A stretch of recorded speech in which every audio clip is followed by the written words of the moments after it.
Hello friends. ఈరోజు మునగాకు fry చేశానండి. ఎలా చేశానో చూసేద్దాం రండి. మునగాకు వల్ల చాలా ప్రయోజనాలున్నాయండి. రక్తహీనత తగ్గిస్తుంది. ఈవెన్ షుగర్ కంట్రోల్ చేస్తుంది. బోన్స్ కూడా స్ట్రాంగ్ అవుతాయండి. హెయిర్ లాస్ అయిన వాళ్ళకి కూడా మునగాకు పొడి చేసుకొని అప్లై చేసుకుంటే చాలా యూజ్ అవుతుందండి. నేనైతే ఆల్రెడీ క్లీన్ చేసుకొని పెట్టుకున్న మునగాకును ఒక కుక్కర్‌లో వేసుకున్నాను. ఈవెన్ ఒక కప్పు కందిపప్పును కూడా క్లీన్ చేసుకొని కుక్కర్‌లో వేసుకున్నానండి. సరిపడా వాటర్ వేసుకొని, ఒక టీ స్పూన్ సాల్ట్ వేసుకొని, కుక్కర్ క్లోజ్ చేసి, ఒక 5 విజిల్స్ వచ్చేంత వరకు పెట్టుకున్నానండి.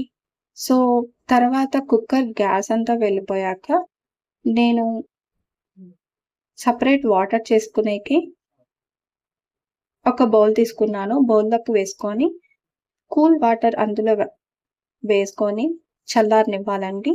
సో, తర్వాత నేను ఒక బాండిల్ తీసుకొని ఆయిల్ వేసుకున్నాను. ఆయిల్ వేడెక్కాక జీలకర్ర, ఆవాలు, సెపరేట్‌గా కట్ చేసుకున్న ఆనియన్సు, రెడ్ చిల్లీ, కరివేపాకు, పసుపు, సాల్టు వేసుకొని బాగా మిక్స్ చేసుకున్నానండి.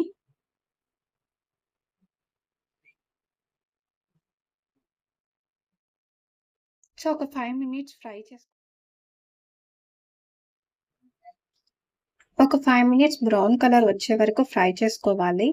చల్లార్చి పెట్టుకున్న మునగాకును పొడి పొడిగా చేసుకొని ఆ మిశ్రమాన్ని ఆ బాండిలో వేసి మేమైతే ఏం ఫ్రై చేసుకున్నా సరే పప్పుల పౌడరు మిక్స్ చేస్తామండి. సో, నేను కూడా ఇప్పుడు పప్పుల పౌడర్ మిక్స్ చేశాను. మిక్స్ చేస్తే చాలా టేస్ట్ వస్తుందండి. సో, కొద్దిగా పప్పుల పౌడర్ వేసి, మరి కారం వేసి, కొద్దిగా సాల్ట్ ఏసి మిక్స్ చేశాను. అంతేనండి, రెడీ అయిపోయింది మునగాకు ఫ్రై.